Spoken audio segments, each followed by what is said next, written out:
आज डिस्कस करेंगे हम ऑटो ट्रांसफार्मर में। ऑटो ट्रांसफार्मर में एक ही वाइंडिंग होती है।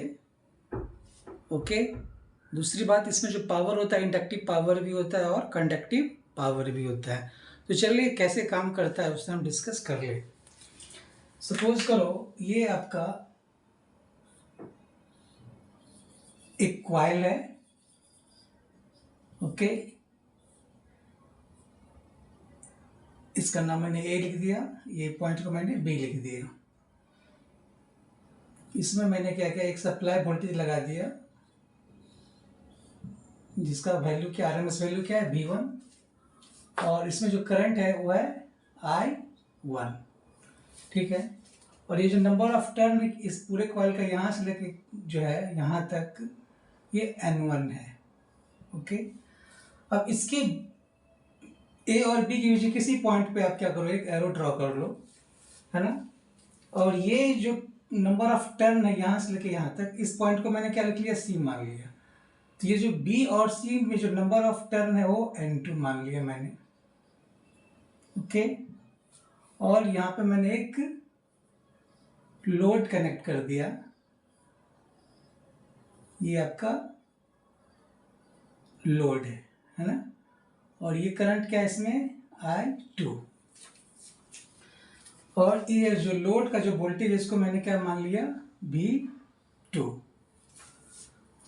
तो हमें इसमें डिराइव करना है कि जो रिलेशन मैंने ट्रांसफार्मर में मैंने पढ़ा था, ट्रांसफार्मर में मैंने क्या पढ़ा था, जैसे ये आपका ट्रांसफार्मर है, ये सप्लाई वोल्टेज क्या था इसमें V1, करंट I1।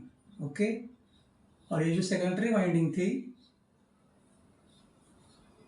ये आपका लोड हुआ, ये वोल्टेज क्या था V2 लोड वोल्टेज, और ये I2 क्या है, लोड करंट। तो आपने जो ट्रांसफार्मर में पढ़ा था जो रिलेशन, वो जो क्या था, V2 by V1 is equal to N2 by N1 is equal to I1 by I2 is equal to K। तो वही रिलेशन ऑटो ट्रांसफार्मर में होगा। तो अब बताओ, ये जो कॉइल है, इस कॉइल को मैं क्या करूंगा, दो कॉइल में कन्वर्ट करूंगा। ठीक है, इसको दिखाएंगे कि ये भी ट्रांसफार्मर का ही पार्ट है। सपोज करो आपने एक कॉइल क्या था A और ये B, इसमें जो नंबर ऑफ टर्न क्या है इस कॉइल का N1 है, इसका वोल्टेज क्या है V1 है, इसमें जो करंट फ्लो हो रहा है वो क्या हो, I1। ओके, अब दूसरा कॉइल आपका क्या है, A C, और एक और कॉइल क्या है आपका C और B। मतलब हमने ये जो कॉइल है इसको दो कॉइल में हमने ब्रेक कर दिया, एक AC और एक BC। तो हमने मान लिया कि जो BC में जो नंबर ऑफ टर्न क्या है N2, और ये जो कॉइल है वो लोड वोल्टेज, लोड के क्रॉस है ना, तो इसका वोल्टेज V2 है, तो इस कॉइल का वोल्टेज क्या हो जाएगा, V2। क्लियर। अब AC, ये A और C total number of turn N1 है, इसमें से N2 आपने क्या किया है, BC को दे दिया, तो इसमें कितना नंबर ऑफ टर्न होगा, N1 माइनस N2। और यहां से लेके A और B के बीच का वोल्टेज क्या है V1, और B और C के बीच का वोल्टेज क्या है V2। तो अगर आपसे पूछा जाए A और C के वोल्टेज क्या होगा, तो V1 माइनस V2। ओके, अब A से C के बीच में जो करंट फ्लो हो रहा है वो क्या हो रहा है आपका I1। अब आपसे पूछा जाएगा कि जो CB है इस कॉइल में कितना करंट फ्लो हो रहा है।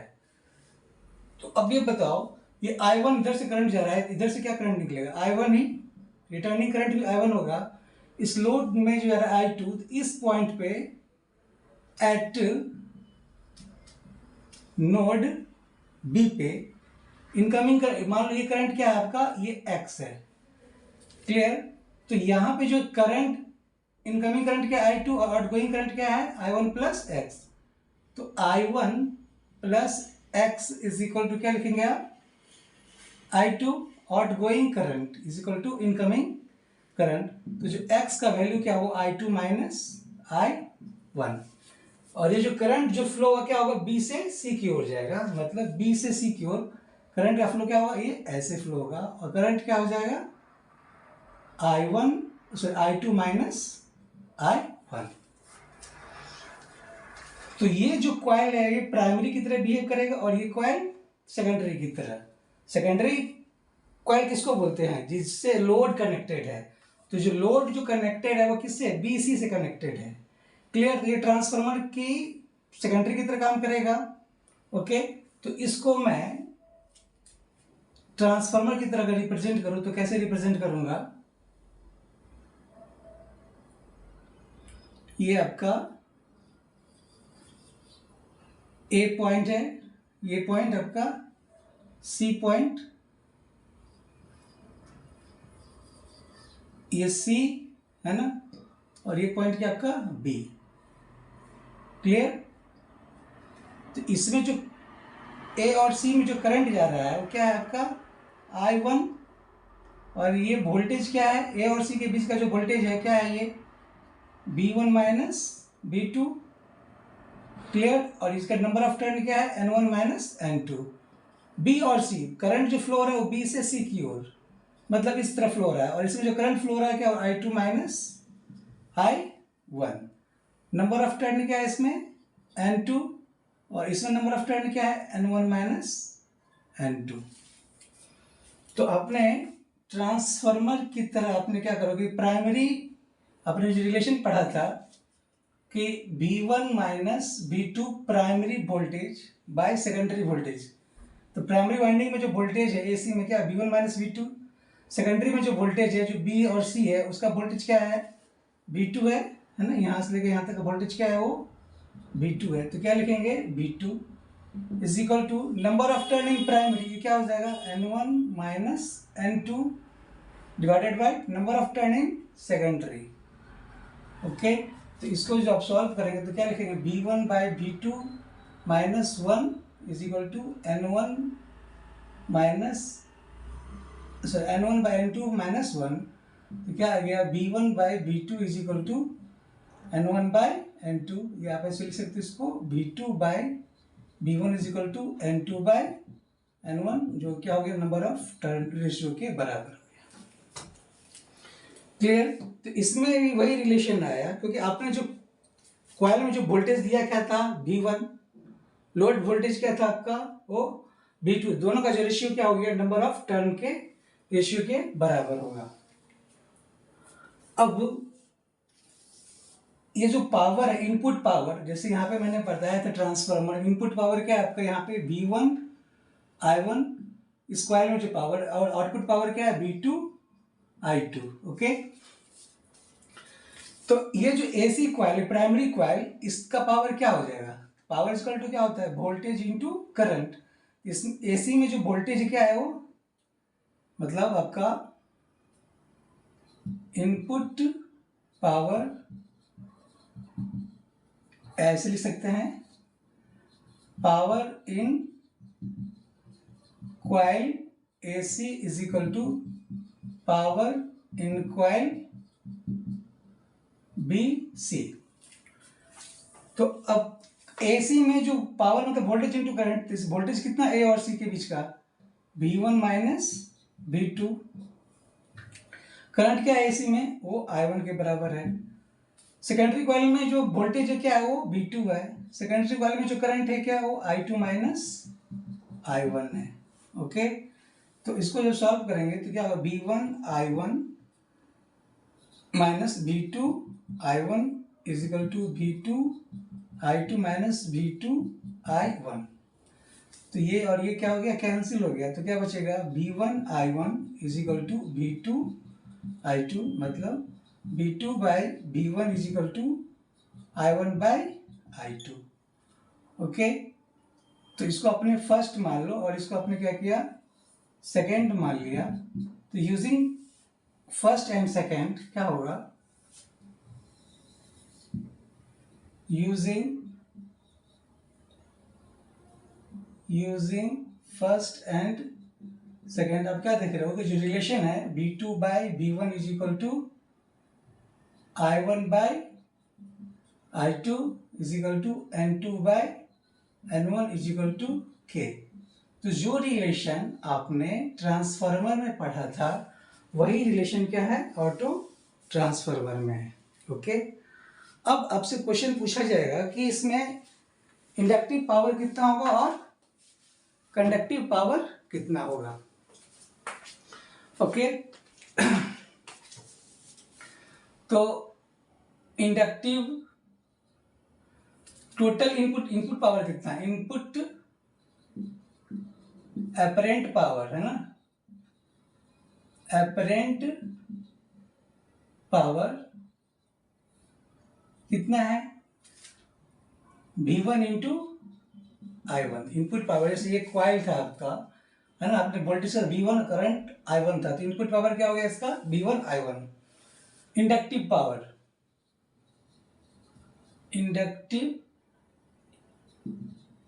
Inductive power. ओके, अब जैसे ये जो पावर था V1 I1, इस कॉइल में पावर V1 I1 था, इस कॉइल में पावर V2 I2। ओके, तो ये जो पावर है आपका इंडक्टिव पावर क्या हो जाएगा इसमें कॉइल में B और C में जो सेकेंडरी की तरह काम कर रहा है, इसका पावर कितना हो जाएगा V2 into I2 minus I1। Clear, इसको आप लिख सकते हो क्या V2 और I2 इक्वल टू क्या लिख सकते हैं आप के I1 माइनस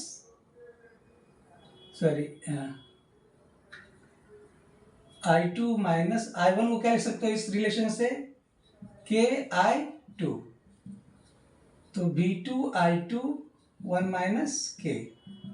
ओके, और V2 I2 क्या होगा V1 I1 के बराबर 1 माइनस के। क्लियर, तो इंडक्टिव पावर क्या हो जाएगा इनपुट पावर इंटू 1 माइनस के, इसको बोलते हैं इंडक्टिव पावर। ये भी आपका इनपुट पावर था, इस पावर का जो है कुछ पार्ट क्या हो गया वो इस इंडक्टिव पावर में चला गया, तो जो रिमेनिंग पावर है वो क्या होगा कंडक्टिव पावर। तो अगर आपसे पूछा जाए कंडक्टिव पावर कितना होगा, conductive power is equal to क्या हो जाएगा इनपुट पावर है ना माइनस इंडक्टिव पावर। तो इनपुट पावर क्या है आपका V1 I1 minus inductive power क्या हो गया आपका V1 I1 इंटू 1 माइनस के। तो V1 I1 1 माइनस 1 प्लस के क्या हो जाएगा वो, ये क्या हो गया आपका इनपुट पावर इंटू के। मतलब इसको आप इस तरह लिख सकते हैं के V1 I1 मतलब के इनपुट पावर, ये आपका क्या हो गया conductive power, conductive power. Okay, तो आपने क्या सीखा, जो ट्रांसफार्मर में होता है एक वाइंडिंग होता है। ओके, उसमें इंडक्टिव पावर भी होगा और कंडक्टिव पावर होगा। इंडक्टिव पावर क्या होगा इनपुट पावर का 1 माइनस टाइम्स 1 माइनस के टाइम्स, और कंडक्टिव पावर क्या होगा इनपुट पावर का के टाइम्स, जो मैंने प्रूफ कर दिया है। और बाकी जो रिलेशन मैंने जो ट्रांसफार्मर में पढ़ाया था वही रिलेशन ऑटो ट्रांसफार्मर में होगा। आशा करते हैं आपको ये समझ में आया हो।